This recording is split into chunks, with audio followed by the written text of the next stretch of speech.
This is Off-Road Paradise, and today I'm taking my 4Runner on the ultimate off-road test. About 7 hours away from my driveway is the perfect place for me to test my off-road build. I've spent the past couple months building my 1997 4Runner into an off-road machine that'll also be able to make this trip. Now this off-road paradise is called Corova Beach, North Carolina, and essentially the road is going to end as we know it, and at that point we will be off-road for an entire week. Now in this vehicle, an entire week off-road should not be a big deal, but we had to load this thing down with supplies for the 7-hour trip to get there. And with 245,000 miles on this thing, nothing is guaranteed. This will be the longest trip I've ever taken the 4Runner on in the 4 short years that I've owned it. This will also be the first time that I've taken the 4Runner off-roading for an extended period of time, and what a better time to do it than when I'm 7 hours away from my shop. It's a 340 some mile journey, but with all the work I've done to this vehicle, I am more than confident that this thing will take us to the end of the road and beyond. So with our eyes set on the sand, we set off on our journey,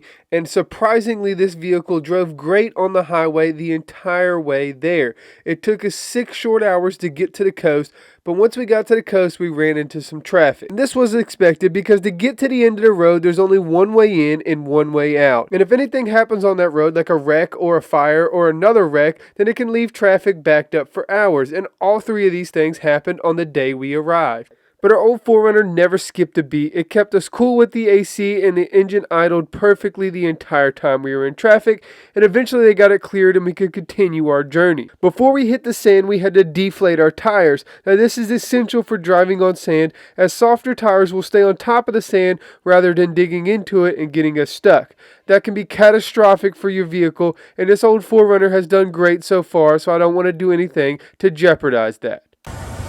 Now we got to go down to like 20 psi. What we're riding at now is we're about at 35. And who would have knew on the back of the tire gauge, this little notch, if you ever known what that was for, that's to deflate the tire in case you need to take some out. It works pretty good too. All right, now we're down to about where I want to be. I went around and made sure all the tires were down to 16 to 18 psi. It's okay to take them down this low as long as they don't get stuck in the sand. The gas station we stopped at was about a mile away from the end of the road, and as we rounded the last corners of pavement, our anticipation grew with every curve until we finally saw it. Alright, end of the road here.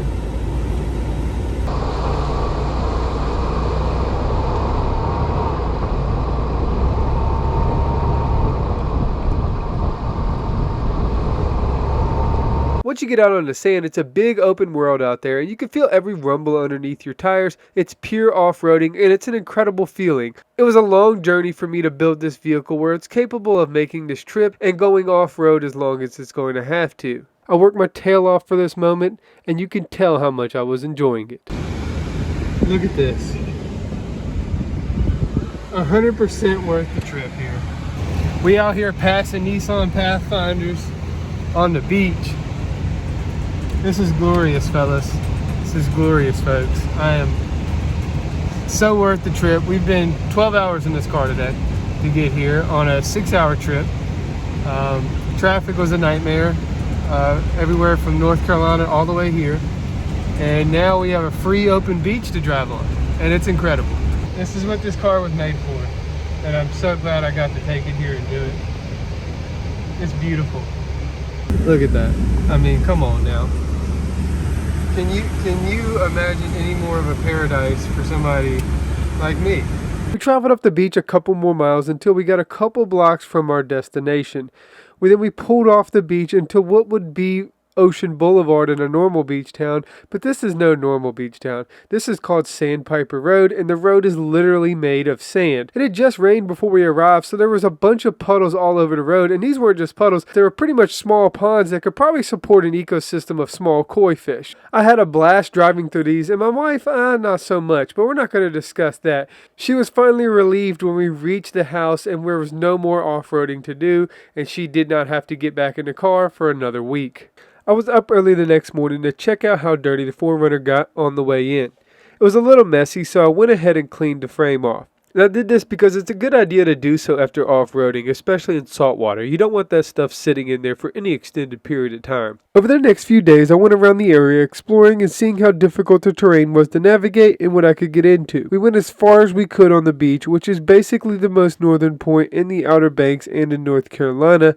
And right there beyond that fence is the Virginia state border. And on the other side is a Virginia state park that we cannot drive through. So even though we're staying just miles away from the Virginia state border, it would take us hours to drive back to Virginia. Now while we're looking at the map, let's look at how far Corova is away from the end of the road. On the map it looks about 10 minutes away, but you have to take into account you're driving on a beach the entire time. The speed limit's only 15 miles an hour, and you can really only go 30 miles an hour at your fastest. So while it looks like 10 minutes on the map, it really takes you about 30 to 40 minutes to drive all the way up the beach to Corova, North Carolina. Now there's a couple things that I learned while driving around on the beach and in Corova in general. One of those things is that you got to worry about wild horses. Now they won't hurt you, but I'm more concerned about you hurting them. You cannot drive fast in this area because there is wild horses all over the place and they're protected by law. They were brought here nearly 400 years ago by Spanish settlers who were pushed out by Indians and eventually left them here to be on their own. They have survived ever since and they're part of the culture around these parts. You have to be careful when driving around because they can really dart out on the road and some have been injured and even killed before. The one thing that I really wanted to do the entire week that I was in Corova was just send it really hard one time. But there was a couple reasons I couldn't do this. One, like we just spoke about, the horses. You have to be careful with the horses around. You can't really drive fast around these parts.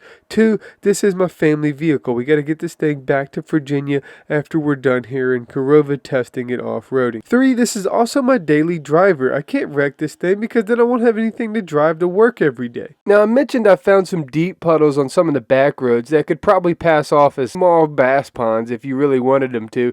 And I really wanted to full send it through these ponds/puddles, but like I said earlier, I didn't really get a chance to do that.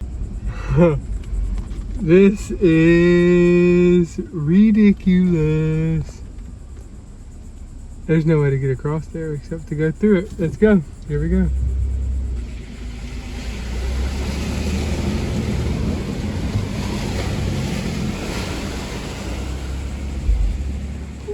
Whoa.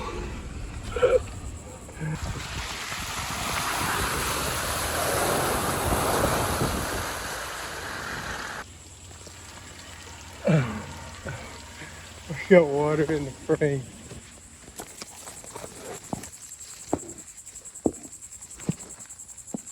Big puddle here.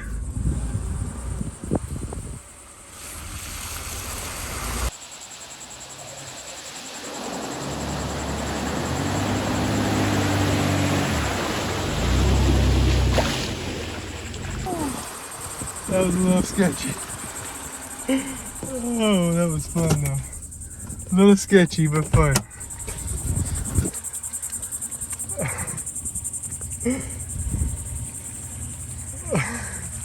Let me grab my camera real quick. Hopefully I got a good picture. Woo! Alright, let's go to the beach.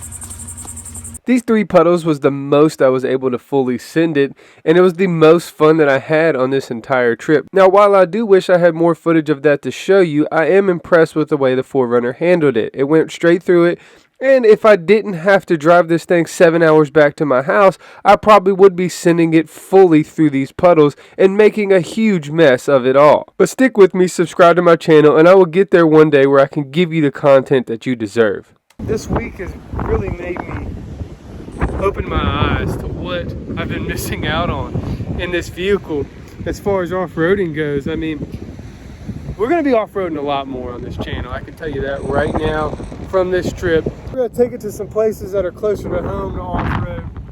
That way it's a little easier to get it back to my shop if something happens. You know, I'd like to just send it, you know what I mean? But we can't do that. I got my family here with me. We gotta get back home. Hell of a trip. I definitely recommend coming to Corova Beach, North Carolina. If you're a car guy and if you love to off-road, it's gonna be the perfect vacation for you. And it was the perfect vacation for a guy like me.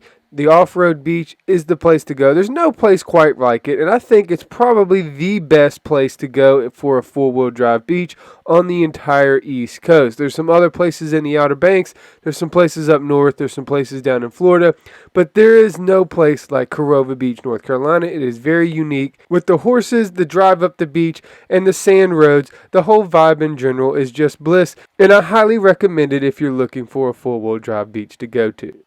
With a four-wheel drive beach, you need a four-wheel drive vehicle, so check out my other videos of how I built this 4Runner up to handle this trip and all the off-roading that we did on it.